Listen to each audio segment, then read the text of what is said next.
सहनाववतु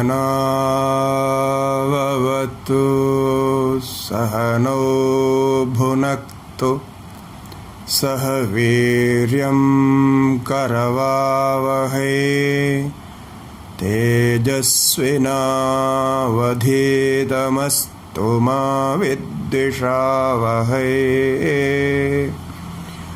ओम शांति शांति शांति।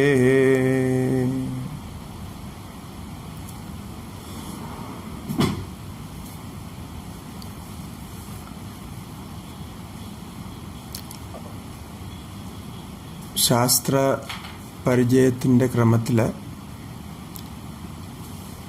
വേദങ്ങളും ഉപവേദങ്ങളും അത് കഴിഞ്ഞ് വേദാംഗങ്ങളുമാണ് പരിചയപ്പെടുന്നത്. വേദാംഗങ്ങളിൽ ശിക്ഷ, കൽപ്പം, വ്യാകരണം മൂന്നംഗങ്ങൾ പരിചയപ്പെട്ട് കഴിഞ്ഞു. നാലാമത്തെ അംഗമാണ് ഛന്ദശാസ്ത്രം. ഛന്ദസ് എന്നത് വേദത്തിൻ്റെ മറ്റൊരു പേര് കൂടിയാണ്. പദ്യങ്ങൾ എഴുതുന്ന സ്വരം, അതിൻ്റെ അക്ഷരക്രമം, അതിനെയാണ് ഛന്ദശാസ്ത്രമെന്ന് പറയുന്നത്. സാധാരണ ഭാഷയിൽ വൃത്തശാസ്ത്രം, വൃത്തങ്ങൾ എന്നാണ് ഛന്ദസ്സുകൾക്ക് പറയാറ്. നമുക്കറിയാം, ഋഗ്വേദം തുടങ്ങി നമ്മുടെ എല്ലാ ശാസ്ത്രഗ്രന്ഥങ്ങളും പദ്യങ്ങളിലാണ് രചിക്കപ്പെട്ടിട്ടുള്ളത്. അതിൽ സൂത്രങ്ങൾ ഒഴിവാക്കിയാൽ ബാക്കി എല്ലാ ശാസ്ത്രങ്ങളും പദ്യങ്ങളിൽ തന്നെയാണ്. സൂത്രങ്ങളുടെ രീതി മറ്റൊന്നാണ്. സൂത്രങ്ങൾക്കും പ്രത്യേക നിയമങ്ങളൊക്കെ ഉണ്ടായിരുന്നു എന്ന് കണക്കാക്കണം. എന്നാൽ ഈ പദ്യരചനയ്ക്ക് വളരെ വ്യവസ്ഥിതമായ, നിയമിതമായ ചില ചിട്ടകളുണ്ട്.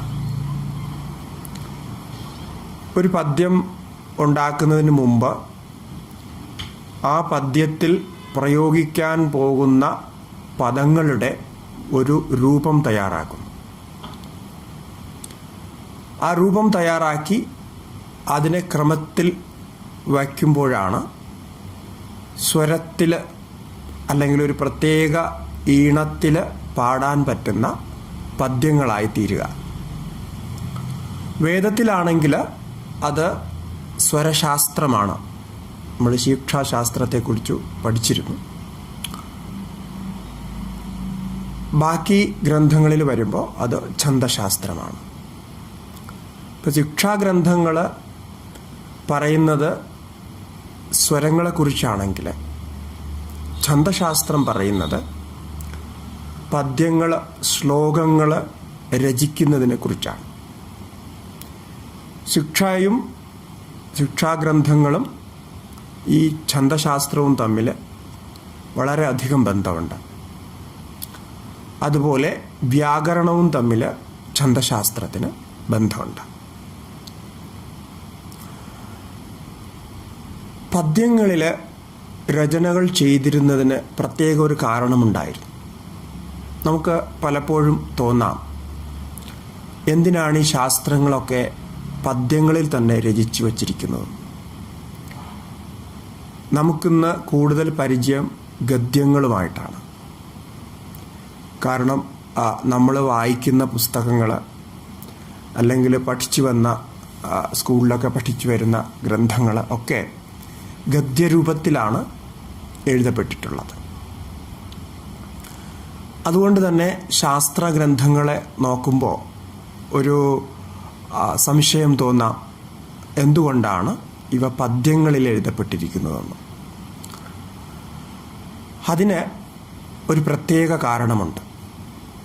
ഈ പദ്യങ്ങൾ ഹൃദ്യമാണ്, അതിലെ സാഹിത്യം ചേർക്കാൻ എളുപ്പമാണ്, ചൊല്ലി കേൾക്കുമ്പോൾ അതിനൊരു മാധുര്യമുണ്ടാകും. ഏറ്റവും പ്രധാനമായ കാര്യം അത് കണ്ഠസ്ഥമാക്കാൻ, കാണാതെ പഠിക്കാൻ എളുപ്പമാണ്. അതുകൊണ്ട് തന്നെ വളരെ ടെക്നിക്കലായിട്ടുള്ള ശാസ്ത്രങ്ങൾ കൂടി, ഇപ്പോൾ ജ്യോതിഷത്തിൻ്റെ ശാസ്ത്രങ്ങളായാലും ഗണിതശാസ്ത്രമായാലും ഇതെല്ലാം പദ്യങ്ങളിൽ തന്നെയാണ് എഴുതപ്പെട്ടിരിക്കുന്നത്. അപ്പോൾ ശിഷ്യർക്ക് ഗുരുവിൽ നിന്ന് കേട്ട് അത് പഠിക്കാം, അത് ഹൃദിസ്ഥമാക്കാം.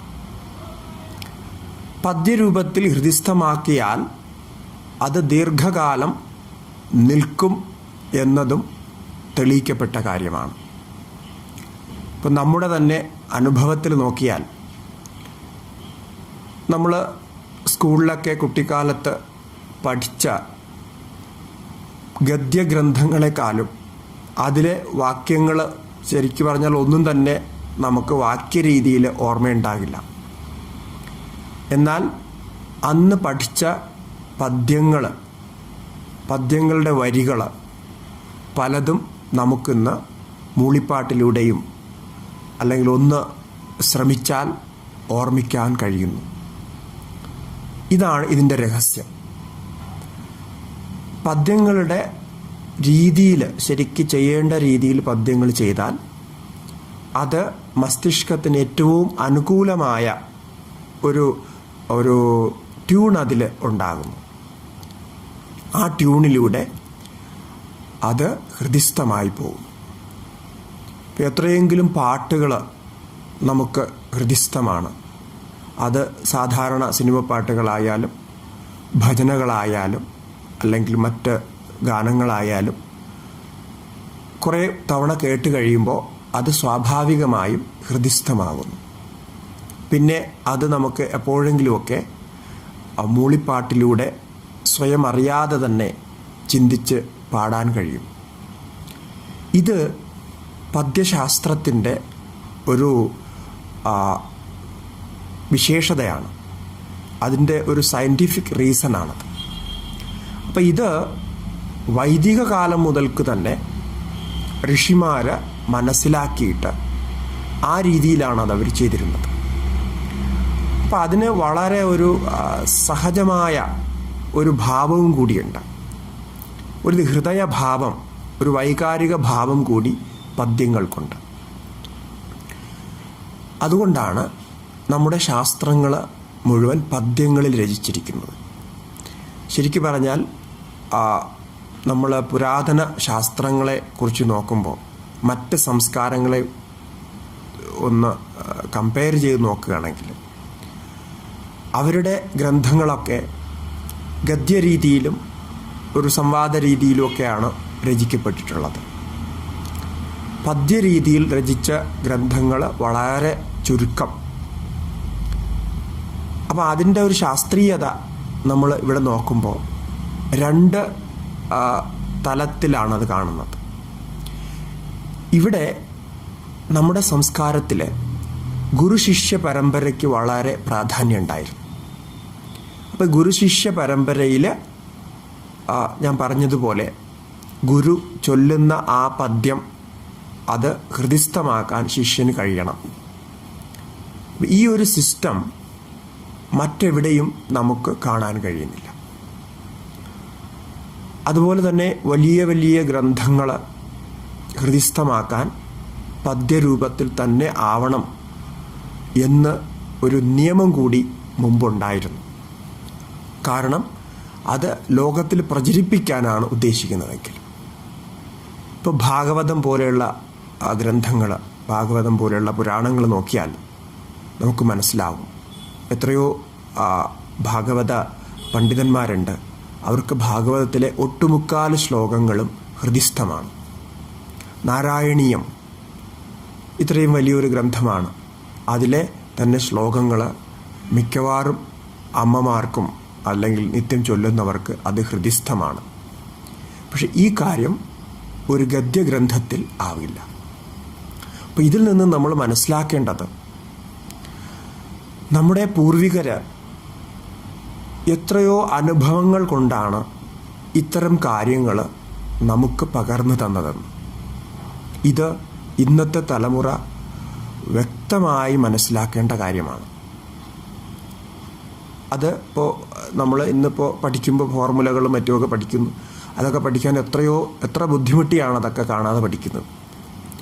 ഒരു വേള അതൊക്കെ പദ്യരൂപത്തിലായിരുന്നുവെങ്കിൽ, അതിനൊരു ട്യൂൺ ഉണ്ടായിരുന്നുവെങ്കിൽ, ഒരു മ്യൂസിക് ഉണ്ടായിരുന്നുവെങ്കിൽ ചിലപ്പോൾ അതൊക്കെ വളരെ സഹജമായിട്ട് നമുക്ക് ഓർത്തു വയ്ക്കാൻ കഴിയുമായിരുന്നു. അങ്ങനെ ചിലവരൊക്കെ ശ്രമിച്ചിട്ടുണ്ട് എന്ന് കേൾക്കുന്നു. പല ഫോർമുലകളുമൊക്കെ ചേർത്ത് ഒരു മ്യൂസിക് പോലെ ഉണ്ടാക്കിയിട്ട് അത് ഓർമ്മിക്കാൻ ശ്രമിക്കുന്ന രീതി. അപ്പോൾ അതാണ് ഛന്ദശാസ്ത്രത്തിൻ്റെ മഹത്വം. ഛന്ദശാസ്ത്രം അറിയാതെ ശരിക്കു പറഞ്ഞാൽ നമ്മുടെ പൗരാണിക ഗ്രന്ഥങ്ങളിൽ പ്രവേശനമില്ല. കവിത്വം എന്ന് പൂർവികർ പറഞ്ഞിരുന്നത് ഛന്ദസ്സിലെ വൃത്തങ്ങളിലെ, യഥാർത്ഥമായ വൃത്തങ്ങളുടെ സ്വരൂപത്തിൽ കവിതകൾ എഴുതുന്നതിനെയാണ് കവിത്വം എന്ന് പറഞ്ഞിരുന്നത്. അപ്പോൾ ഇന്ന് അത്തരത്തിലുള്ള കവിത്വം നഷ്ടപ്പെട്ടു പോയിരിക്കുന്നു. അപ്പോൾ നമ്മുടെ കവിത്രയങ്ങളെ എടുത്തു മാറ്റിയാൽ അതിനുശേഷം, അല്ലെങ്കിൽ ആ ഒരു കാലഘട്ടത്തിന് ശേഷം, ഇപ്പോൾ ഈ 20-ാം നൂറ്റാണ്ട് 21-ാം നൂറ്റാണ്ടിലെ കവിതകൾ നോക്കിയാൽ അതിന് ഈ വൃത്ത സംബന്ധമായ കുറവുണ്ട്. വൃത്തങ്ങൾ ശരിയല്ല. അപ്പോൾ അതിലൊരു പ്രശ്നം വരുന്നത്, കുറച്ചു കാലമൊക്കെ അത് ആൾക്കാർ വായിക്കും, അതിൻ്റെ ഒരു രസവും അതിലുള്ള ചില ഭാവവും ഒക്കെ ഉൾക്കൊണ്ട് ആൾക്കാരത് വായിച്ചു എന്ന് വരും. പക്ഷെ കാലക്രമേണ അത് അങ്ങനെയുള്ള കവിതകൾ വായിക്കുന്നതിൽ രസമുണ്ടാകില്ല. അതിനൊരു ദീർഘായുസില്ല. കുറച്ചു കാലം കഴിയുമ്പോൾ നഷ്ടപ്പെടും. എന്നാൽ കവിത്രയങ്ങളുടെ എത്രയോ കാലങ്ങൾക്ക് മുമ്പ് എഴുതപ്പെട്ട ആ കവിതകളൊക്കെ ഇന്നും ആൾക്കാർക്ക് വായിക്കാനും പഠിക്കാനുമുള്ള ആ ഒരു രസം തോന്നുന്നു. അപ്പോൾ അതിന് ഭാഷയുടെ പരിജ്ഞാനം കുറഞ്ഞു വന്നതുകൊണ്ടുള്ള ചില കുറവുകൾ നമുക്ക് കാണാൻ കഴിയുമെങ്കിലും അത് മനസ്സിലാക്കാവുന്നിടത്തോളം ആൾക്കാർ താത്പര്യത്തോടു കൂടിയാണ് അത് പഠിക്കുന്നത്. അത് ഒരു വിശേഷാൽ നമുക്ക് അറിഞ്ഞിരിക്കേണ്ടതാണ്. അപ്പം ഇതിൽ ഈ ഛന്ദശാസ്ത്രത്തിൻ്റെ ഒരു മനഃശാസ്ത്രം നമ്മൾ മനസ്സിലാക്കിയാൽ കുട്ടികളെ ചെറുപ്പകാലത്ത് തന്നെ, അവരുടെ ആ ചെറുചുറുക്കുള്ള കാലത്ത് തന്നെ ഇത്തരം കവിതകൾ, ഇത്തരം ശ്ലോകങ്ങൾ ഓർമ്മിപ്പിക്കുകയാണെങ്കിൽ, അവരത് പഠിക്കുകയാണെങ്കിൽ അത് മനസ്സിൻ്റെ വികാസത്തിന്, ബുദ്ധിയുടെ വികാസത്തിന് വളരെ നല്ലതാണ് എന്ന് ശാസ്ത്രീയമായി പരീക്ഷണം ചെയ്ത് കണ്ടെത്തിയിട്ടുണ്ട്. അതിൽ വിദേശത്ത് ഇത്തരത്തിലുള്ള പല സ്റ്റഡികളും നടന്നിട്ടുണ്ട്. സംസ്കൃത ഭാഷയുടെയും ഈ പറയുന്ന ട്യൂണിൽ ചൊല്ലുന്നത് കൊണ്ടുള്ള ഡിഫറൻസും. നേരത്തെ ഞാൻ പറഞ്ഞ ആ ഒരു അനുഭവം തന്നെ നമുക്ക് കാണിക്കുന്നത്, ഇത്രയും വർഷങ്ങളായിട്ടും പല കവിതകളും, കുട്ടിക്കാലത്ത് പഠിച്ച കവിതകൾ നാം ഓർക്കുന്നു എന്ന് അത് തന്നെ അതിനൊരു വലിയ തെളിവാണ്. അപ്പം അതുകൊണ്ട് നമ്മുടെ കുട്ടികളെ നമ്മളുടെ ശാസ്ത്രങ്ങളിലെ നല്ല കവിതകൾ, നല്ല ശ്ലോകങ്ങൾ, സുഭാഷിതങ്ങൾ വെറുതെ കാണാതെ പഠിപ്പിക്കുക. അങ്ങനെ ഒരു 100 ശ്ലോകം 150 ശ്ലോകമൊക്കെ ഇങ്ങനെ കാണാതെ പഠിക്കുകയാണെങ്കിൽ അത് മനസ്സിന് വളരെ ഉന്മേഷമേകുന്നതാണ്, ബുദ്ധിയുടെ വികാസത്തിന് വളരെ നല്ലതാണ്. അതതിൻ്റെ ഒരു പ്രായോഗിക തലം പറഞ്ഞു വന്നേ ഉള്ളൂ. ഇനി സാമാന്യ രൂപത്തിൽ ഛന്ദശാസ്ത്രത്തെ ഒന്ന് പരിചയപ്പെടാം. ഇന്ന് നമുക്ക് പ്രാപ്തമായിട്ടുള്ള ഛന്ദശാസ്ത്രത്തിൻ്റെ സൂത്രങ്ങൾ അത് പിംഗളാചാര്യൻ എഴുതിയതാണ്. പിംഗളാചാര്യകൃതമായ ഛന്ദശാസ്ത്രമാണ് നമുക്കിന്ന് പ്രാപ്തമായിട്ടുള്ളത്. പിംഗളാചാര്യൻ്റെ സമയം 2-ാം നൂറ്റാണ്ട് BC ആണോ 3-ാം നൂറ്റാണ്ട് BC ആണോ എന്ന ചർച്ചയിലാണ് ഉള്ളത്. എന്തായാലും അതാണ് കാലഘട്ടം. അതിന് ഛന്ദശാസ്ത്രത്തിൻ്റെ 2 രീതിയുണ്ട്. ഒന്ന് വൈദികമായ രീതി, മറ്റൊന്ന് ലൗകികമായ രീതി. രണ്ട് രീതിയിലും അദ്ദേഹം ഛന്ദശാസ്ത്രത്തിൽ വിവരിച്ചിട്ടുണ്ട്. ഛന്ദശാസ്ത്രത്തിന് ഹലായുധ ഭാഷ്യം, ഹലായുധ ആചാര്യൻ എഴുതിയ ഭാഷ്യമുണ്ട്. അതാണ് ഛന്ദശാസ്ത്രത്തിൻ്റെ ഇന്ന് കിട്ടിയിട്ടുള്ളതിൽ ഏറ്റവും പ്രധാനമായതും പൗരാണികവുമായതുമായ ഭാഷ്യം. അതുപോലെ തന്നെ യാദവ പ്രകാശാചാര്യൻ്റെ വ്യാഖ്യാനവുമുണ്ട്. ഈ ഛന്ദശാസ്ത്രം 8 അധ്യായങ്ങളിലായിട്ടാണ് വിഭജിച്ചിരിക്കുന്നത്. ഛന്ദശാസ്ത്രത്തിനെ പരിചയപ്പെടുമ്പോൾ അതിൻ്റെ ആ വിഷയങ്ങൾ എന്തൊക്കെയാണ് അതിൽ പറഞ്ഞത് എന്ന് ഒന്ന് സാമാന്യം നോക്കിയാൽ, ഛന്ദസ് ഉണ്ടാക്കാൻ വേണ്ടിയിട്ട് അക്ഷരങ്ങളുടെ ഒരു ഗണം തിരിച്ചിട്ടുണ്ട്. ഈ അക്ഷരങ്ങളെ 2 സ്വഭാവമുള്ളവയായാണ് മാറ്റുക. ലഘു എന്നും ഗുരു എന്നും ആണ് അതിന് പേര്. ഈ 2 സ്വഭാവമുള്ള ലഘു, ഗുരു എന്ന് പേരുള്ള അക്ഷരങ്ങളെ 3 ഗണങ്ങളായിട്ട് തിരിച്ചിട്ടുണ്ട്. അവയാണ് ഗണങ്ങൾ എന്ന് പറയുക. ആ ഗണങ്ങൾക്ക് ഓരോ പേര് കൊടുത്തിട്ടുണ്ട്. ഇപ്പം മാ എന്നൊരു ഗണത്തിൻ്റെ പേര് മാ, യാ, രാ, സ, ത, ജ, ഭ, ന. ഇങ്ങനെയാണ് 8 ഗണങ്ങളാണത്. ഈ 8 ഗണങ്ങളിൽ മാ, യാ, രാ, സ, ത, ജ, ഭ, ന എന്ന ഈ 8 ഗണങ്ങൾ വച്ചിട്ടാണ് മുഴുവൻ ഛന്ദശാസ്ത്രവും രചിച്ചിരിക്കുന്നത്. അത് പിംഗള ആചാര്യകൃതമായ ഛന്ദശാസ്ത്രം മാത്രമല്ല, പിൽക്കാലത്ത് ആധുനികർ രചിച്ച ഛന്ദശാസ്ത്രങ്ങളൊക്കെ ഇങ്ങനെ തന്നെയാണ് രചിച്ചിരിക്കുന്നത്. അപ്പോൾ ഇതിൻ്റെ പ്രത്യേകത, ഇപ്പോൾ ഈ 3 ഗണം ഇങ്ങനെ പ്രത്യേകിച്ച് പറയുമ്പോൾ അത് ഓർത്തു വയ്ക്കാൻ എളുപ്പമാണ്. അത് സംബന്ധമായിട്ട് രചനകൾ ചെയ്യാനും എളുപ്പമാണ്. ഈ മായാരായാസാത ഭാന എന്ന് പറഞ്ഞ ഈ ഗണങ്ങൾക്ക് ഡെഫിനിഷൻ കൊടുത്തിട്ടുണ്ട്. ഒരു ഗണത്തിൽ എത്ര അക്ഷരങ്ങൾ, ആ അക്ഷരങ്ങളുടെ ലഘു ഗുരു സ്വഭാവം എന്താണെന്ന്. ഈ ലഘു ഗുരു എന്താണ് എന്ന് നമുക്കൊന്ന് പരിചയപ്പെടാം. അതിനെക്കുറിച്ച് പറയുന്നത് സാനുസ്വാരശ്ച ദീർഘശ്ച വിസർഗോ ഗുരുർഭവേത് വർണ്ണസംയോഗപൂർവശ്ച തഥാ പാദാന്തവോപി. സാനുസ്വാരശ്ച ദീർഘശ്ച, ഗുരു അക്ഷരം എങ്ങനെയാണ് ഇരിക്കുക എന്നാണ് പറയുന്നത്. അനുസ്വാരത്തോട് കൂടിയതും ദീർഘമായ അക്ഷരങ്ങൾ, ഇപ്പോൾ ആ എന്ന്, ഈ എന്നൊക്കെ ദീർഘമായ അക്ഷരങ്ങൾ. അനുസ്വാരത്തോട് കൂടിയത് ഗം, ന, മകാരം ആദി അനുസ്വാരങ്ങളോട് കൂടിയത്. അതുപോലെ വിസർഗം ചേർന്നത്.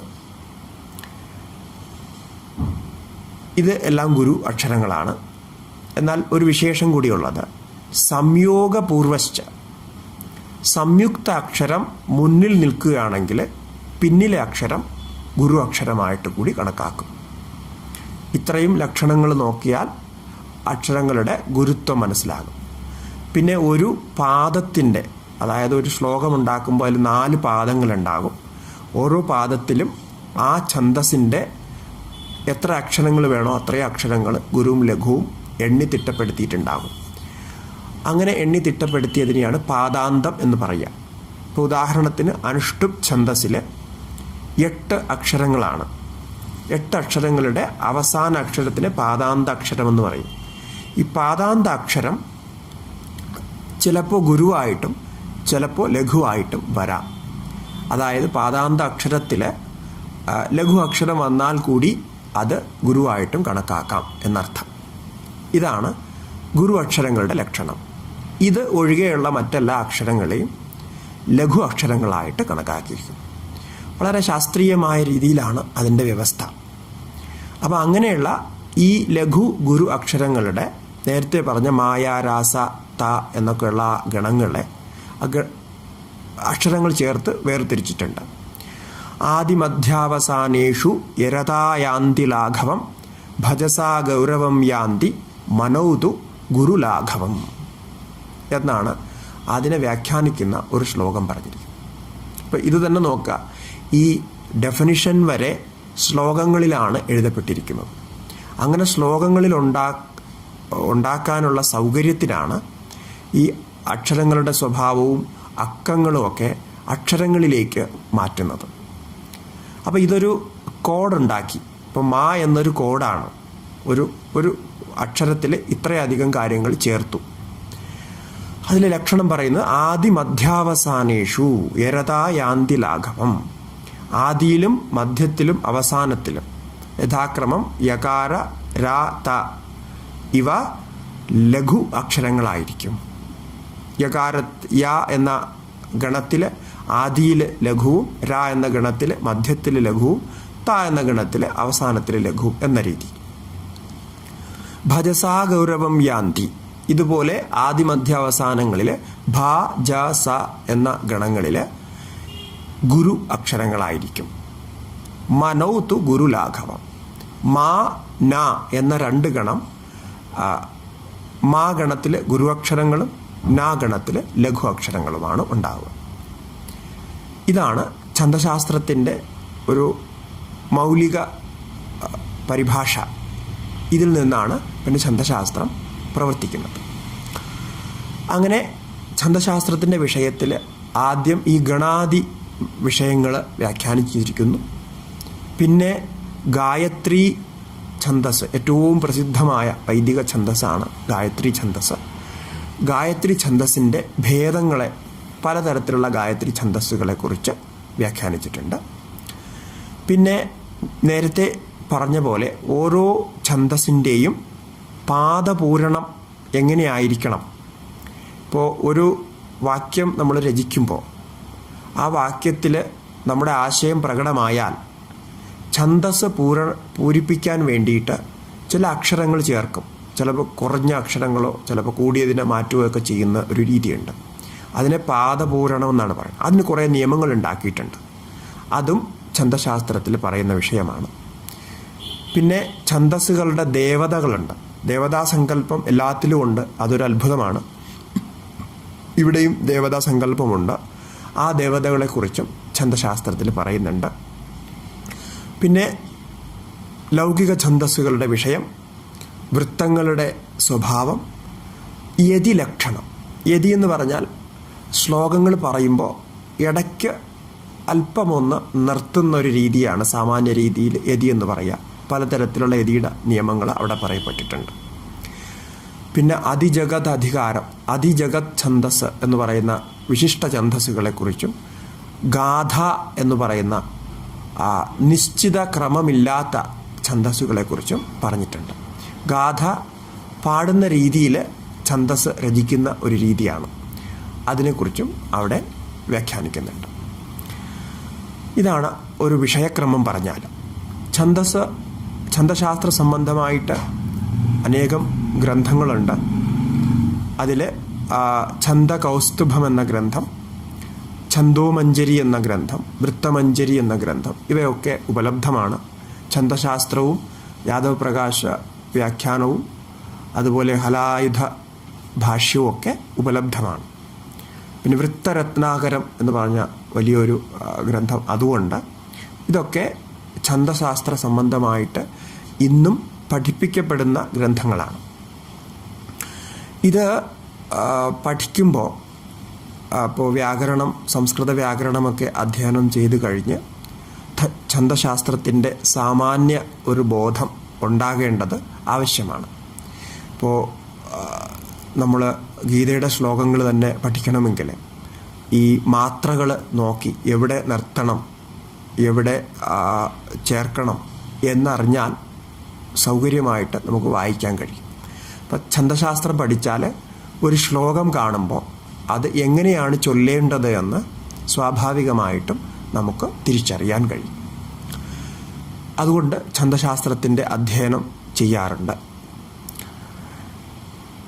ഇതിൽ ഒരു വിശേഷമായ കാര്യം ഇവിടെ പറയാനുള്ളത്, ഛന്ദശാസ്ത്രം ആധുനിക ശാസ്ത്രത്തിന് നൽകിയ നന്മകളെക്കുറിച്ചാണ്. അതിൽ ആദ്യത്തേത് ഒരു കാര്യം വിശേഷമായിട്ടുള്ളത്, നമ്മുടെ കമ്പ്യൂട്ടറിലൊക്കെ ഉപയോഗിക്കുന്ന ഭാഷ. കമ്പ്യൂട്ടർ നമുക്കറിയാം ഗണനാ യന്ത്രമാണ്. അക്കങ്ങളുടെ രീതിയാണ് അതിൽ പ്രവർത്തിക്കുന്നത്. അതിൽ പ്രവർത്തിക്കുന്ന ഗണനാ രീതിക്ക് ബൈനറി സിസ്റ്റം എന്നാണ് പറയുക. ഗണിതത്തിൽ, മാത്തമാറ്റിക്സിൽ 2 സിസ്റ്റമാണ് അറിയപ്പെടുന്നത്: ബൈനറി സിസ്റ്റവും ഡെസിമൽ സിസ്റ്റവും. നമ്മൾ സ്കൂളിലൊക്കെ പഠിക്കുന്ന അല്ലെങ്കിൽ ഇന്നത്തെ മാത്തമാറ്റിക്സിൻ്റെ മൊത്തം ഒന്ന് നോക്കിക്കഴിഞ്ഞാൽ അത് ഡെസിമൽ സിസ്റ്റമാണ്. അതൊക്കെ നമുക്ക് അറിയാവുന്നതാണ്. എന്നാൽ കമ്പ്യൂട്ടറിൽ ഉപയോഗിച്ചിരിക്കുന്നത് ബൈനറി സിസ്റ്റമാണ്, ബൈനറി ഡിജിറ്റ് സിസ്റ്റമാണ്. ഒരു റിസർച്ചിൻ്റെ ഭാഗമായിട്ട് കണ്ടെത്തപ്പെട്ടിട്ടുള്ളത് ഈ ബൈനറി സിസ്റ്റം ആദ്യമായിട്ട് പ്രതിപാദിച്ചിട്ടുള്ളത് ഛന്ദശാസ്ത്രത്തിലാണ് എന്നാണ്. പിംഗള ആചാര്യനാണ് ഈ ബൈനറി സിസ്റ്റത്തിൻ്റെ മൂല ഉപജ്ഞാതാവ്. പിന്നീട് അത് വികസിച്ച് ഇപ്പോഴത്തെ കമ്പ്യൂട്ടറിൽ വളരെയധികം വികസിച്ചിട്ടുണ്ട്. ബൈനറി സിസ്റ്റത്തിൽ 2 അക്കങ്ങൾ മാത്രമേ ഉള്ളൂ: 0യും 0വും 1ഉം. അപ്പോൾ 0101 എന്നുള്ള രീതിയിലാണ് അത് പ്രവർത്തിക്കുന്നത്. ഈ ബൈനറി ഡിജിറ്റ് സിസ്റ്റത്തിൻ്റെയാണ് നമ്മൾ കമ്പ്യൂട്ടറിൽ ബൈറ്റ്സ് എന്ന് പറയുന്നത്. BITS, ബൈറ്റ്സ് എന്ന് പറയുന്ന ആ സിസ്റ്റം ഈ ബൈനറി സിസ്റ്റത്തിൻ്റെ ഷോർട്ട് ഫോമാണ്. ബൈനറിയുടെ ബൈ എടുത്ത് ഡിജിറ്റിൻ്റെ ടീം എടുത്താണ് ബൈനറി എന്നുള്ള ബൈറ്റ്സ് എന്നുള്ള ഉണ്ടാക്കിയിരിക്കുന്നത്. അപ്പോൾ അതിൽ പ്രയോഗിക്കുന്ന ആ ഒരു സിസ്റ്റം, അതിൻ്റെ ഒരു ബേസ് നോക്കിയാൽ പിംഗളാചാര്യൻ പറഞ്ഞ ഛന്ദശാസ്ത്രത്തിൽ നിന്നാണ് അത് വന്നിരിക്കുന്നത്. ഇപ്പോൾ നമ്മൾ മനസ്സിലാക്കിയിരുന്നു, ഛന്ദശാസ്ത്രത്തിൽ ലഘു, ഗുരു എന്ന 2 അക്ഷരങ്ങളാണ്. എല്ലാ അക്ഷരങ്ങളെയും 2 വർഗത്തിൽപ്പെടുത്തി: ലഘു, ഗുരു. അത് വച്ചിട്ടാണ് പിംഗളാചാര്യൻ ഛന്ദശാസ്ത്രം രചിച്ചിരിക്കുന്നത്. അപ്പോൾ അതിൽ ഈ 2 അക്ഷരങ്ങളുടെ കോമ്പിനേഷനാണ് ബാക്കിയെല്ലാം വരുന്നത്. അതുപോലെയാണ് ഈ ബൈനറി സിസ്റ്റത്തിൽ ലഘുവിൻ്റെ സ്ഥാനത്ത് നമ്മൾ 0 പറയുകയാണെങ്കിൽ 0യും, ഗുരുവിൻ്റെ സ്ഥാനത്ത് 1ഉം പറയുകയാണെങ്കിൽ ആ സിസ്റ്റമാണ് അങ്ങനെ അംഗീകരിച്ചിട്ടുള്ളത്. ഇതിൻ്റെ ഇന്ന് നടന്നിട്ടുള്ള റിസർച്ചുകളിൽ ഏറ്റവും പുരാതനമായിട്ട് ഈ സിസ്റ്റം എസ്റ്റാബ്ലിഷ് ചെയ്ത്, വളരെ സരളമായിട്ട് എസ്റ്റാബ്ലിഷ് ചെയ്തത് പിംഗളാചാര്യനായിരുന്നു. പിംഗളാചാര്യൻ അത് ചെയ്തത് അനേകം, അതായത് 100 കണക്കിന് ഛന്ദസ്സുകളുണ്ട്. ആ ഛന്ദസ്സുകളെയൊക്കെ വ്യവസ്ഥിതമായി ഓർമ്മിക്കാനുള്ള ഒരു സൂത്രമായിട്ടാണ്, ഒരു ടെക്നിക്കായിട്ടാണ് അദ്ദേഹം ഈ ബൈനറി സിസ്റ്റം ഡെവലപ്പ് ചെയ്തത്. അത് പിന്നീട് അത് മറ്റൊരു രീതിയിലായി. അതായത് ഇപ്പോൾ കമ്പ്യൂട്ടർ സയൻസിന് വേണ്ടിയിട്ടോ അല്ലെങ്കിൽ കമ്പ്യൂട്ടറിൽ ഉപയോഗിക്കാൻ വേണ്ടിയിട്ടോ അല്ല പിംഗളാചാര്യൻ അത് ചെയ്തത്. അഥവാ ശരിക്കു പറഞ്ഞാൽ അദ്ദേഹം അങ്ങനെ ബൈനറി സിസ്റ്റം ഡെവലപ്പ് ചെയ്യാൻ വേണ്ടിയിട്ടുമല്ല അത് ചെയ്തത്. പക്ഷേ ബൈനറി സിസ്റ്റത്തിൻ്റെ ഏറ്റവും മൂലമായിട്ടുള്ളത് പിംഗളാചാര്യനിൽ വന്നതിന് കാരണം ഈ സിസ്റ്റത്തെ അദ്ദേഹം ഛന്ദസ്സിന് ഉപയോഗിക്കാൻ വേണ്ടിയിട്ടാണ് ചെയ്തത്. പിന്നീട് അത് പല രീതിയിലും വന്നു. അതിന് അദ്ദേഹം കൊടുത്തിരിക്കുന്ന പേര് മാത്രാമേരു, മേരുപ്രസ്ഥാരം, അങ്കപാശം, ഇങ്ങനെ 3 രീതിയാണ് അദ്ദേഹം പറഞ്ഞിരിക്കുന്നത്. അതിൽ മാത്രാമേരു എന്ന രീതി നമ്മൾ ഇവിടെ ഇപ്പോൾ ഇവർ സയൻസിലൊക്കെ ഉപയോഗിക്കുന്ന രീതിയാണ്. അതിന് ഫെമനാസി സീക്വൻസ് എന്നാണ് പറയുന്നത്. ഫെമനാസി സീക്വൻസിൻ്റെ മൂലരൂപം ഛന്ദശാസ്ത്രത്തിലെ മാത്രാമേരു എന്നുള്ള രൂപമാണ്. അതായത് മാത്രകൾ വച്ചിട്ട് നമ്മുടെ ശ്രീയന്ത്രത്തിൻ്റെ മേരു പോലെ ഒന്ന് ഉണ്ടാക്കുക. അതുണ്ടാക്കിയിട്ട് അതിൻ്റെ 3 വശത്തുള്ള അക്കങ്ങളെ ചേർത്ത് ഛന്ദസ്സിൻ്റെ രൂപം ഉണ്ടാക്കുക എന്നാണ്. അത് വിശദമായിട്ട് ചിത്രീകരിച്ച് കാണിക്കേണ്ട ഒരു വിഷയമാണ്. വളരെ സരളവും വളരെ നമുക്ക് പെട്ടെന്ന് മനസ്സിലാകുന്നൊരു കാര്യമാണ്. അതുപോലെ മേരുപ്രസ്ഥാരവും അങ്ങനെയാണ്. ഈ 0101 എന്നുള്ള രീതിയിൽ മുഴുവൻ അക്കങ്ങളെയും, അതായത് ഒരു ഛന്ദസ്സിൽ, ചില ഛന്ദസ്സിലൊക്കെ 25 അക്ഷരങ്ങൾ അല്ലെങ്കിൽ 30 അക്ഷരങ്ങൾ ഇങ്ങനെയൊക്കെ ഉണ്ടാവാം. അതിൻ്റെ പല കണക്കിലുണ്ട്. ഇപ്പോൾ 8 മുതൽ 8 താഴെയുമുള്ള ഛന്ദസ്സുകളുണ്ട്. അങ്ങനെ പല കണക്കിനുള്ള ഛന്ദസ്സുകൾ. അപ്പോൾ കുറച്ച് ശ്ലോകങ്ങൾ നമ്മളിവിടെ പരിചയപ്പെടും ഛന്ദസ്സിൻ്റെ ഒരു പരിചയത്തിന്. അങ്ങനെയുള്ള ഛന്ദസ്സുകളുണ്ട്. അപ്പോൾ ഇത്രയധികം വേരിയേഷൻസ് അക്കങ്ങളിൽ ഓർമ്മിക്കുക എന്നുള്ളത് ബുദ്ധിമുട്ടാണ്. അതുകൊണ്ടാണ് ഇവിടെ നേരത്തെ പറഞ്ഞ മായാര എന്നൊക്കെയുള്ള അക്ഷരങ്ങളുണ്ടാക്കിയിട്ട് ഓരോ അക്ഷരത്തിലും അതിൻ്റെ മാത്രകൾ ചേർത്തിരിക്കുന്നത്. ഛന്ദശാസ്ത്രത്തിൽ 2 പദ്ധതികൾ ഉണ്ട് മാത്രകളുടെ കണക്കെടുക്കുന്നതിൽ. ഒന്ന് മാത്രാ പദ്ധതിയും മറ്റൊന്ന് അക്ഷര പദ്ധതിയുമാണ്. ഛന്ദസ് എന്നതിന് ശരിക്കും ടെക്നിക്കലി പറയുമ്പോൾ മാത്രകൾ എടുക്കുന്നതാണ് ഛന്ദസ്. അക്ഷരങ്ങൾ എടുക്കുന്നത് വൃത്തങ്ങളാണ് പറയുക. അതുകൊണ്ട് ലൗകിക വൃത്തങ്ങൾ എന്ന് നമ്മൾ പറയുന്ന സാധാരണ കവിതകൾ എഴുതുന്ന വൃത്തങ്ങൾ, ഇപ്പോൾ കാവ്യങ്ങൾ എഴുതുന്ന വൃത്തങ്ങൾ, അതൊക്കെ അക്ഷരഗണനയിൽ പോകുന്നതാണ്. വേദത്തിൽ അല്ലെങ്കിൽ വേദസംബന്ധമായിട്ടുള്ള കൽപ്പശാസ്ത്രങ്ങളിലുമൊക്കെ വന്നിട്ടുള്ള ഛന്ദസ്സുകളിലുണ്ടെങ്കിൽ അതൊക്കെ മാത്രാഗണനയിൽ പോകുന്നതാണ്. അതിൽ ഇപ്പോൾ ഗായത്രി ഛന്ദസ് അത് മാത്രാഗണനയനുസരിച്ച് പറയപ്പെടുന്നതാണ്. അനുഷ്ടുപ് ഛന്ദസ് 2 രീതിയിലുമുണ്ട്. വേദത്തിലാണെങ്കിൽ മാത്രാഗണനയിലും ഇവിടെ സാധാരണ ശ്ലോകങ്ങൾ രചിക്കുമ്പോൾ അക്ഷരഗണനയിലും പോകാറുണ്ട്. മാത്രാഗണനയിലും ലഘുവും ഗുരുവും തന്നെയാണ്, പക്ഷേ അത് മാത്രകൾ എടുത്താണ് പറയുക. ഇപ്പോൾ ആ എന്നുള്ളത് 2 മാത്രയാണ്. ആ എന്നത് 1 മാത്രയും ആ എന്നത് 2 മാത്രയും. അപ്പോൾ അവിടെ മാത്രയുടെ എണ്ണം പറഞ്ഞിട്ടാണ് അത് പറയുക. അപ്പോൾ ഈ ആ എന്ന 2 അക്ഷരം നമ്മൾ ഒരുമിച്ചെടുത്താൽ അത് 3 മാത്രയായി തീരുകയാണ്. അക്ഷരത്തിൻ്റെ ഗണനയിലാണെങ്കിൽ അത് 2 അക്ഷരമേ ആകുന്നുള്ളൂ. ഇങ്ങനെയുള്ള ഒരു വ്യത്യാസം അതിനുണ്ട്. അപ്പോൾ ഇതൊക്കെ പിംഗളാചാര്യൻ വളരെ സൂക്ഷ്മമായിട്ട് പരീക്ഷിച്ചിട്ട് വളരെ കൗശലത്തോടു കൂടി അത് ഛന്ദശാസ്ത്രത്തിൽ വ്യാഖ്യാനിച്ചിട്ടുണ്ട്. അതുകൊണ്ടാണ് അതിലെ 2 വിഭാഗ ലൗകിക ഛന്ദസ്സുകളുടെ വേറൊരു വിഭാഗം തന്നെ തുടങ്ങിയത്. ഇതൊക്കെ മേരുപ്രസ്ഥാരവും മാത്രാമേരുവും അല്ലെങ്കിൽ അംഗഭാഷ എന്ന് പറയുന്ന കോമ്പിനേഷൻസ്. അംഗഭാഷത്തിൽ വരുന്നത് ഓരോ മാത്രകളും അക്ഷരങ്ങളുടെയും കോമ്പിനേഷൻസാണ്. പലതരത്തിലുള്ള സംയോഗങ്ങൾ അങ്ങനെ ചെയ്ത് പുതിയ പുതിയ ഛന്ദസ്സുകൾ സൃഷ്ടിക്കാൻ പറ്റും. അപ്പോൾ കവിത എഴുതുന്നവർക്കറിയാം, കവിത എഴുതുമ്പോൾ ആദ്യം ഛന്ദസ് പഠിച്ചിട്ടല്ല കവിത എഴുതുന്നത്. കവിത ഒരു ഭാവത്തിൽ, കവിയുടെ മനസ്സിലുണ്ടാകുന്ന ഒരു ഭാവം, ആ ഭാവത്തിൽ ഒരു ട്യൂൺ ഉണ്ടാവുകയാണ്, ഒരു വൃത്തമുണ്ടാകുന്നു. ആ വൃത്തം ബേസ് ചെയ്താണ് കവിത എഴുതുക, വരികൾ വരിക. അങ്ങനെയാണ് കവിത ഉണ്ടാകുന്ന ഒരു രീതി. അപ്പോൾ അതിൽ ആ വൃത്തം വരുമ്പോൾ മനസ്സിൽ ആ ഒരു ട്യൂണിങ്ങിന് ഉണ്ടാകുമ്പോൾ ആ ട്യൂണിനനുസരിച്ചിട്ടുള്ള വൃത്തം നേരത്തെ അയാൾ പഠിച്ചിട്ടുണ്ടെങ്കിൽ അതനുസരിച്ച് തന്നെയേ കവിത വരുള്ളൂ. അത് സിദ്ധരായിട്ടുള്ള നല്ല അഭ്യസ്തരായിട്ടുള്ള കവികളാണെങ്കിൽ അവരുടെ കവിതകളൊക്കെ ഛന്ദോബദ്ധമായിരിക്കും. അപ്പം ഇത് വളരെ സരളമായിട്ടുള്ള ഒരു പ്രയോഗമാണ്. ഇപ്പോൾ നമുക്കുള്ളിൽ കവിത വന്നു, ആ കവിത നമ്മൾ പ്രയോഗിച്ചു.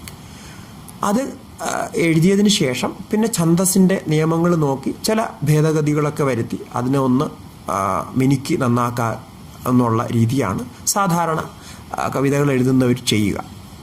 അപ്പം അതിന് നമുക്ക് അനേകം ഉദാഹരണങ്ങൾ പറയാം. ഈ മാത്രകൾ ഉപയോഗിക്കുന്ന ഒരു സ്പഷ്ടമായ ഒരു സരളമായ ഉദാഹരണം ശങ്കരാചാര്യ സ്വാമിജികളുടെ ഗുരുവഷ്ടകം നോക്കിയാൽ അതിൽ നമുക്ക് ഇതിൻ്റെ ഒരു ശരിയായിട്ടുള്ളൊരു സാക്ഷാത് ദർശനം കിട്ടും.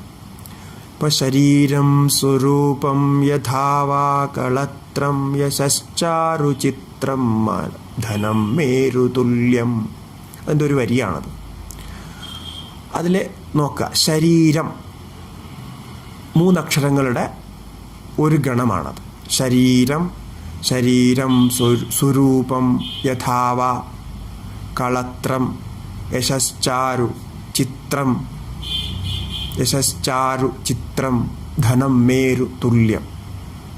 അപ്പോൾ ഇങ്ങനെ അത് ഇങ്ങനെ ശരീരം, സ്വരൂപം ഇങ്ങനെ മാറി മാറി മാറി മാറി ഇങ്ങനെ പോകുന്ന ആ ഒരു വൃത്തത്തിൻ്റെ ആ ഗമന രീതി നമുക്ക് മനസ്സിലാകാം.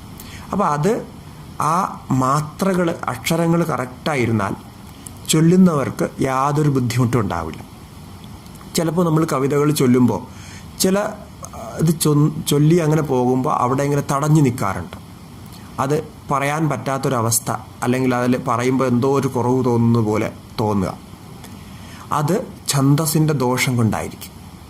ശരിക്കും വൃത്തത്തിൻ്റെ ഛന്ദസ്സിൻ്റെ നിയമമനുസരിച്ച് കവിത എഴുതിയാൽ ഏത് കാലത്ത് ആർക്കും അത് വായിക്കുമ്പോൾ ആ ഛന്ദസ്സിലുള്ള ട്യൂണ് സ്വയം തന്നെ പ്രകടമാകും. അതാണ് ഞാൻ നേരത്തെ പറഞ്ഞ ഈ ഛന്ദസ്സിൻ്റെ ഒരു വലിയ സവിശേഷത.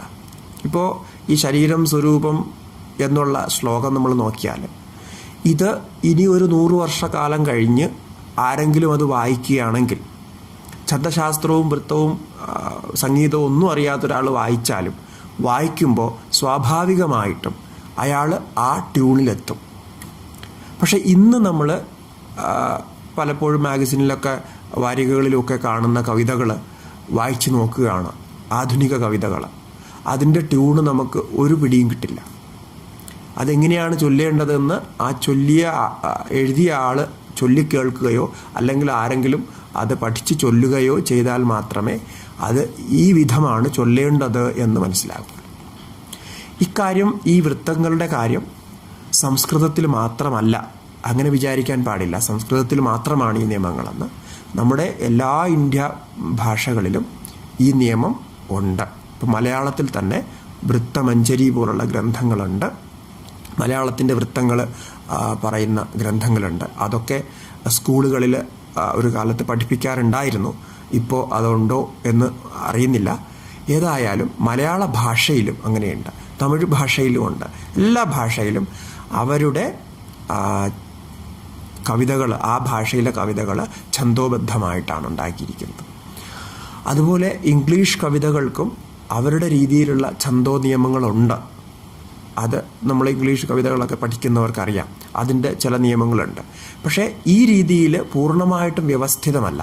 അതിന് ചെറിയ നിയമങ്ങളുണ്ട്. ഇന്ന പദങ്ങളുടെ പ്രയോഗം, അങ്ങനെയൊക്കെയുള്ള ചെറിയ നിയമങ്ങളാണ് അതിൽ പറയപ്പെട്ടിട്ടുള്ളത്. പക്ഷേ ഇതിൻ്റെ പ്രത്യേകത, കാലാകാലം ഇത് ഇരുന്നാലും അതിന് ഏത് വൃത്തത്തിലാണോ, ഏത് ട്യൂണിലാണോ രചയിതാവ് എഴുതിയത്, അതേ ട്യൂണിൽ അതെന്നും നിലനിൽക്കും. അതെത്ര ആശ്ചര്യമാണെന്ന് നോക്കുക. അങ്ങനെയാണ് ഈ സ്വരങ്ങൾ, കവിതകൾ, വേദമന്ത്രങ്ങൾ ഒക്കെ അതേ രീതിയിൽ തന്നെ ദീർഘകാലം തുടരുന്നു എന്ന് നമ്മൾ പറയുന്നു. അതുകൊണ്ട് ഈ ഛന്ദശാസ്ത്ര സംബന്ധമായിട്ട് ശരിക്കും നല്ല റിസർച്ച് ആവശ്യമുണ്ട്. അത് വന്നാൽ അതൊരുപാട് പ്രയോജനം ചെയ്യും. എല്ലാ ശാസ്ത്ര മേഖലകൾക്കും അത് വലിയൊരു ഉപകാരമായിരിക്കും. അത് നമുക്ക് പ്രതീക്ഷിക്കാം ഭാവിയിലുണ്ടാകുമെന്ന്. ഇനി ഒരു രസത്തിന് വേണ്ടി ഛന്ദശാസ്ത്രത്തിൽ, വൃത്തശാസ്ത്രത്തിൽ ചില വൃത്തങ്ങളെ ഒന്ന് നോക്കാം. ആ വൃത്തങ്ങളുടെ ഭാവന എന്താണ്, എങ്ങനെയാണ് ശരിക്കും സംഗീതം അല്ലെങ്കിൽ വൃത്തങ്ങൾ ഉണ്ടാകുന്നത് എന്നറിയാനായിട്ട് മാത്രാഗണനയും അക്ഷരഗണനയും കുറിച്ച് ഞാൻ പറഞ്ഞു. അതിൽ വേദത്തിൽ സപ്തഛന്ദസ്സുകളുണ്ട്. സപ്തഛന്ദസ്സുകളെ വേദത്തിൽ ആരാധിക്കാറുണ്ട്, ദേവിമാരായിട്ടും ദേവതമാരായിട്ടും. അവ ഒന്ന് മനസ്സിലാക്കുകയാണെങ്കിൽ ഗായത്രി, ഉഷ്ണിക, അനുഷ്ടുപ, ബൃഹതി, പങ്ക്തി, ത്രിഷ്ടുപ, ജഗതി. ഇവയാണ് വൈദികമായ 7 ഛന്ദസ്സുകൾ, സപ്തഛന്ദസ്സുകളെന്ന് പറയപ്പെടുന്നവ. ഇതിൽ അനുഷ്ടുപ്പ് നമുക്ക് വളരെ പരിചയമുള്ളൊരു ഛന്ദസ്സാണ്. അപ്പോൾ ഗീതയിലൊക്കെ അനുഷ്ടുപ്പ് ഛന്ദസ്സാണ്. പിന്നെ ഇന്ദ്രവജ്ര എന്ന ഛന്ദസ്സും വന്നിട്ടുണ്ട്. ഉപേന്ദ്രവജ്രയും ഉണ്ട് ഗീതയിൽ. വലിയ വലിയ ശ്ലോകങ്ങൾ നമ്മൾ കാണുന്നത് ഇന്ദ്രവജ്രയിലും ഉപേന്ദ്രവർജയിലൊക്കെ ആണ്. ഈ ഛന്ദസ്സുകളൊക്കെ നമ്മൾ പഠിക്കുന്ന കാര്യങ്ങളാണ്. അതിൽ അനുഷ്ടുപ്പ് ഛന്ദസ്സിൻ്റെ ലക്ഷണം പറഞ്ഞിരിക്കുന്നത് പഞ്ചമം ലഘു സർവത്ര സപ്തമം ദ്വിചതുർത്ഥയോ ഷഷ്ഠം ഗുരും വിജാനീയാത് ഏതത് പദ്യസ്യ ലക്ഷണം. ഈ അനുഷ്ടുപ്പ് ഛന്ദസ് വളരെ പ്രസിദ്ധമായതുകൊണ്ട് അനുഷ്ടുപ്പ് ഛന്ദസ്സിൽ എഴുതിയതിന് ശ്ലോകങ്ങളെന്നും പദ്യങ്ങളെന്നും പര്യായമായിട്ട് പറയാറുണ്ട്. അനുഷ്ടുപ് വൃത്തത്തിൽ എഴുതിയത് ശ്ലോകമാണ്. അപ്പോൾ അതിൽ പഞ്ചമം 5ാമത്തെ അക്ഷരം ലഘുവായിരിക്കും. ഒരു പാദത്തിൽ, ആ പാദത്തിൽ എല്ലാ പാദത്തിലും 4 പാദങ്ങളുണ്ടാകും. 4 പാദത്തിൽ 5ാമത്തെ അക്ഷരം ലഘുവായിരിക്കണമെന്നാണ് നിയമം. 6ാമത്തെ അക്ഷരം എല്ലാ പാദത്തിലും ഗുരുവായിരിക്കും. പിന്നെ 7ാമത്തെ അക്ഷരം 2ാം പാദത്തിലും 4ാം പാദത്തിലും ലഘുവായിരിക്കും. ഇത്രയാണ് അതിൻ്റെ ഒരു സാമാന്യ നിയമം. ഈ നിയമം അനുസരിച്ചാണ് നമ്മുടെ ഗീതാ ശ്ലോകങ്ങളൊക്കെ രചിക്കപ്പെട്ടിട്ടുള്ളത്. പിന്നെ ഈ ആസ്വാദന രീതിയിൽ എഴുതിയിട്ടുള്ള ശ്ലോകങ്ങൾ, അതായത് ഇതിപ്പോൾ വൈദിക ഛന്ദസ്സിൻ്റെ നിയമങ്ങളാണ്. അതുപോലെ മറ്റ് ലൗകിക വൃത്തങ്ങൾ ഉണ്ടാക്കുന്നതൊക്കെ ഒരു ഭാവനയിലൂടെയാണ് എന്ന് നേരത്തെ നമ്മൾ സൂചിപ്പിച്ചു. അതിൽ ഒരു വൃത്തത്തിൻ്റെ പേര് ഗജഗതി എന്നാണ്. ആന നടന്നു പോകുന്നത് പോലെ തോന്നുന്ന രീതിയിൽ ചൊല്ലാൻ കഴിയുന്ന വൃത്തം. ആ വൃത്തവും 8 അക്ഷരങ്ങളുള്ളതാണ്. 4 യതി, 4 എന്നുള്ള വിഭാഗത്തിൽ ചൊല്ലണം. അത് ചൊല്ലുകയാണെങ്കിൽ ഒരു ഉദാഹരണം: രവിസുതാ പരിസരേ വിരഹദോ ദൃശിഹരേ വ്രജവധൂ ഗജഗതേർമുദമലം വ്യതനുത. എത്ര സുന്ദരമായിട്ടാണ് അത് എഴുതപ്പെട്ടിരിക്കുന്നത്. അതിങ്ങനെ ആന ഇങ്ങനെ വളരെ രസത്തോടു കൂടി ഇങ്ങനെ സ്വയം ആസ്വദിച്ച് ഇങ്ങനെ നടന്നു പോകുന്ന ഒരു രീതി നമ്മൾ ചിന്തിച്ചാൽ അതേ രീതിയിലാണ് അത് എഴുതപ്പെട്ടിരിക്കുന്നത്. അപ്പോൾ ഇത് മനസ്സിൽ ഉൾക്കൊണ്ട് കവിതാരൂപത്തിൽ എഴുതുമ്പോൾ ആ കവിയുടെ ഭാവനകൾ കവി പറയാൻ ഉദ്ദേശിക്കുന്നത് ഇതേ വൃത്തത്തിൽ വരികയാണ്. ഇത് ആര് വായിച്ചു നോക്കിയാലും ഈ വൃത്തം അതിൽ നിന്ന് പ്രകടമാകും. രവിസുതാ പരിസരേ വിരഹദോ ദൃശിഹരി. ഇതിൻ്റെ പ്രത്യേകത, ഇപ്പോൾ അനുഷ്ടുപ്പ് വൃത്തത്തിലും 8 അക്ഷരങ്ങളാണ്. 4 8 അക്ഷരങ്ങളാണ്. അതേ 8 അക്ഷരങ്ങളാണ് ഗജഗതിയിലുമുള്ളത്. പക്ഷേ അനുഷ്ടുപ്പ് വൃത്തം ഗജഗതിയുടെ ട്യൂണിൽ വായിക്കാൻ പറ്റില്ല. കാരണം അതിൻ്റെ മാത്രകൾ വേറെ വേറെയാണ്, അക്ഷരങ്ങൾ വേറെ വേറെ സ്ഥാനത്താണ്. ഗജഗതി വൃത്തത്തിൽ അങ്ങനെ വായിക്കാൻ പറ്റും. ഇതിൻ്റെ മാത്രകളെ അങ്ങോട്ടും ഇങ്ങോട്ടും മാറ്റാൻ പറ്റില്ല. മാറ്റിക്കഴിഞ്ഞാൽ ആ വൃത്തം ഭംഗമാവും, ആ ട്യൂണ് പോവും. ആ ട്യൂൺ അവിടെ ഇങ്ങനെ തടഞ്ഞു നിൽക്കും. അതുപോലെ മറ്റൊരു ഉദാഹരണം നോക്കിയാൽ പഞ്ചചാമരം എന്ന വൃത്തം വളരെ രസകരമായ വൃത്തമാണ്. അതും 4 എന്ന കണക്കിൽ 16 അക്ഷരങ്ങളുള്ള വൃത്തമാണ്. നമുക്ക് ഏറ്റവും പ്രസിദ്ധമായ ശിവതാണ്ഡവ സ്തോത്രം, ഇന്നിപ്പോൾ കുട്ടികളൊക്കെ വളരെ ഇഷ്ടപ്പെടുന്നതും എല്ലാം വൈറലായിട്ടുള്ള ഒരു ശ്ലോകമാണ്. ജടാകടാഹ സംഭ്രമ ഭ്രമന്നിലിംബ നിർജ്ജരീ. ഇത് ഇങ്ങനെ കവിതാ രീതിയിൽ ആൾക്കാരിങ്ങനെ ചൊല്ലുന്നുണ്ട്, ആൾക്കാർ റിംഗ് ട്യൂൺ ആക്കുന്നുണ്ട്. അപ്പോൾ ഇതാരും ഇതിനെക്കുറിച്ച് ചിന്തിക്കുന്നില്ല. ഇത് ഇത്രയും ബ്യൂട്ടിഫുള്ളായിട്ട് ഈ ശ്ലോകം എങ്ങനെ രചിച്ചു എന്നാണ്. ഈ ജടാഹടാഹ എന്നുള്ള ഈ ശിവതാണ്ഡവ സ്തോത്രം രാവണകൃതമായിട്ടാണ് കണക്കാക്കപ്പെടുന്നത്. അപ്പോൾ രാവണകൃതമായ ഈ ശിവതാണ്ഡവ സ്തോത്രം ഇത്രയും കാലമായിട്ട്, ഇത്രയും സഹസ്രാബ്ദങ്ങളായിട്ടും നമ്മൾ ഉപയോഗിക്കുന്നുണ്ട്. ഇന്ന് ഇപ്പോൾ പറഞ്ഞതുപോലെ പല ട്യൂണിൽ അതിന് പല മ്യൂസിക് കൊടുത്ത് ആൾക്കാർ അതിനെ വൈറലാക്കിക്കൊണ്ടേയിരിക്കുന്നു. എന്താണ് അതിൻ്റെ രഹസ്യം? ഈ ചൊല്ലുന്നവരൊക്കെ അതിൻ്റെ അർത്ഥം മനസ്സിലാക്കിയാണോ ചൊല്ലുന്നത്? അല്ല. അതാണ് അതിൻ്റെ രസം.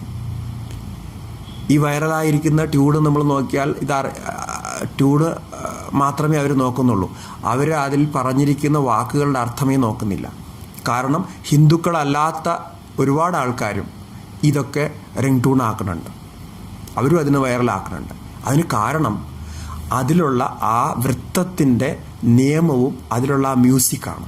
അതിനെങ്ങനെ ചെയ്താലും അതിൻ്റെ താളം പെർഫെക്റ്റാണ്, അതിന് അങ്ങോട്ടും ഇങ്ങോട്ടും മാറ്റേണ്ട ആവശ്യമില്ല. അപ്പോൾ അതാണ് ഇതിലുള്ള അത്ഭുതം. കാരണം പഞ്ചചാമരം എന്ന ആ വൃത്തം കുറച്ച് ഛന്ദശാസ്ത്രം പഠിക്കുന്നവർക്കറിയാം കുറച്ച് കഠിനമായ വൃത്തമാണ്. കഠിനമെന്ന് പറഞ്ഞാൽ അത് നിർമ്മിക്കാൻ, അതിൻ്റെ നമ്മൾ ശബ്ദങ്ങൾ സെലക്ട് ചെയ്യാൻ വളരെ ബുദ്ധിമുട്ടാണ്. കാരണം ലഘു അക്ഷരങ്ങൾ അതിൽ കൂടുതലാണ്, ഗുരു അക്ഷരങ്ങൾ കുറവാണ്. അപ്പോൾ അതിൽ പറയുമ്പോൾ ജഠാ കടാഹ സംഭ്രമ ഭ്രമന്നിലിംബ നിർജരി മൂന്നാണ് പോകുന്നത്. അതിലുപയോഗിച്ചിരിക്കുന്ന പദങ്ങൾ, അതിൻ്റെ ആ വർണ്ണന. അപ്പോൾ അതിൽ വർണ്ണിക്കുന്നത് ശിവൻ്റെ ജഡ സംബന്ധമായിട്ടുള്ള വർണ്ണനയാണ്. ശിവനെയാണ് വർണ്ണിക്കുന്നത് താണ്ഡവ സ്തോത്രത്തിൽ മുഴുവൻ. ജടാ കടാഹ സംഭ്രമം. ആ ശിവൻ ജഡ തുറന്ന് ജഡ അഴിച്ചിട്ട് ആടുന്ന ഒരു രീതിയാണ് അവിടെ വർണ്ണിച്ചിരിക്കുന്നത്.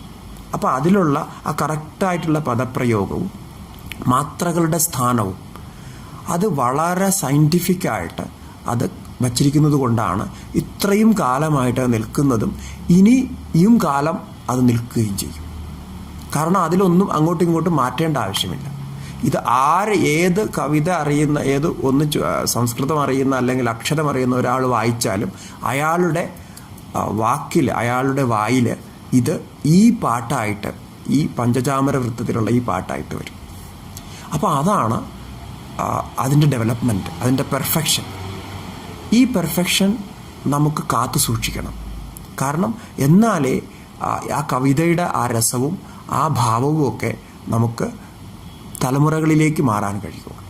അപ്പോൾ ഈ കവിതകൾ പണ്ടത്തെ ആൾക്കാരുണ്ടാക്കിയത് വെറും ഒരു ആസ്വാദനത്തിനുള്ള ഒരു ട്യൂണായിട്ടല്ല, അല്ലെങ്കിൽ ഒരു കവിത്വം പ്രകടിപ്പിക്കാനുള്ളൊരു മാധ്യമമായിട്ടല്ല. അതിലൂടെ വലിയ വലിയ ഉപദേശങ്ങളാണ് അവർ കൊടുത്തത്. അല്ലെങ്കിൽ നേരത്തെ പറഞ്ഞതുപോലെ ശാസ്ത്രീയമായ സിദ്ധാന്തങ്ങൾ അവർ കൈമാറി. ചെറിയ ചെറിയ കവിതകളിലൂടെ വലിയ രഹസ്യങ്ങൾ പറഞ്ഞു. ഇപ്പോൾ കഴിഞ്ഞ സംവാദത്തിൽ നമ്മൾ സൂചിപ്പിച്ച സംഗമഗ്രാമ മാധവൻ നമ്പൂതിരിയുടെ ഗണിതശാസ്ത്രജ്ഞൻ്റെ കഥ നമ്മൾ പറഞ്ഞിരുന്നു. അദ്ദേഹം പൈയുടെ വില കൽപ്പിച്ചിരിക്കുന്നത് ഇതുമാതിരി ഒരു ശ്ലോകത്തിലാണ്, സുന്ദരമായ ഒരു ശ്ലോകം പറഞ്ഞിട്ടാണ്. അങ്ങനെയാണ് പറഞ്ഞിരിക്കുന്നത്. ബൗദ്ധായന സൗധസൂത്രത്തിൽ അദ്ദേഹം പറഞ്ഞിരിക്കുന്നതും ഇതുപോലെ ഛന്ദോബദ്ധമായ ഒരു രീതിയിലാണ് പൈത്തഗോറസ് തിയറം പറഞ്ഞിരിക്കുന്നത്. അപ്പോൾ അങ്ങനെ വളരെ ഗൂഢമായ തത്വങ്ങൾ, തന്ത്രത്തിലുള്ള ഗ്രന്ഥങ്ങളൊക്കെ നോക്കിക്കഴിഞ്ഞാൽ തന്ത്രത്തിലുള്ള വലിയ വലിയ രഹസ്യങ്ങൾ, ഇപ്പോൾ നമ്മുടെ ശ്രീചക്രം നിർമ്മിക്കുന്ന രഹസ്യം, ശ്രീചക്രത്തിൻ്റെ പൂജാവിധി യോഗിനി ഹൃദയത്തിലുമൊക്കെ അത് വർണ്ണിച്ചിരിക്കുന്നത് ഒക്കെ ശ്ലോകബദ്ധമായിട്ടാണ്, ഇങ്ങനെ സുന്ദരമായ ഛന്ദസ്സുകളിൽ. അപ്പോൾ ഇതാണ് നമ്മുടെ ശാസ്ത്രത്തിൻ്റെ ബ്യൂട്ടി. ഇന്നും ആ ശാസ്ത്രത്തെ വീണ്ടും വീണ്ടും ആൾക്കാർ അധ്യയനം ചെയ്യാൻ, പഠിക്കാൻ താല്പര്യപ്പെടുന്നത്, കേൾക്കാൻ താല്പര്യപ്പെടുന്നത് ഈ കാരണങ്ങൾ കൊണ്ടാണ്. അപ്പോൾ ഇതുകൊണ്ട് ഛന്ദശാസ്ത്രത്തിന് നമ്മുടെ സംസ്കാരത്തോട് വളരെയധികം ബന്ധമുണ്ട്. കാരണം ശാസ്ത്രങ്ങളെല്ലാം ഈ ഛന്ദോബദ്ധമായിട്ടാണ് ഉണ്ടാക്കിയിരിക്കുന്നത്. അപ്പോൾ അങ്ങനെയാണ് ഈ സംവാദത്തിൽ ചെറുതായിട്ട് ഛന്ദശാസ്ത്രത്തെ ഒന്ന് പരിചയപ്പെടാൻ കഴിഞ്ഞത്. വളരെ അതിൻ്റെ ടെക്നിക്കലായിട്ടുള്ള കാര്യങ്ങളിലേക്ക് നമ്മൾ പ്രവേശിച്ചില്ല. പിന്നെ എപ്പോഴെങ്കിലും കൂടുതൽ അതിൽ താല്പര്യം വരുന്നൊരവസരത്തിൽ ഛന്ദശാസ്ത്രത്തിൻ്റെ ഉള്ളറിയാൻ നമുക്ക് ശ്രമിക്കാം. ഈ സംവാദത്തിൽ ഇത്രയും മാത്രം പറഞ്ഞുകൊണ്ട് എല്ലാവർക്കും നമസ്കാരം.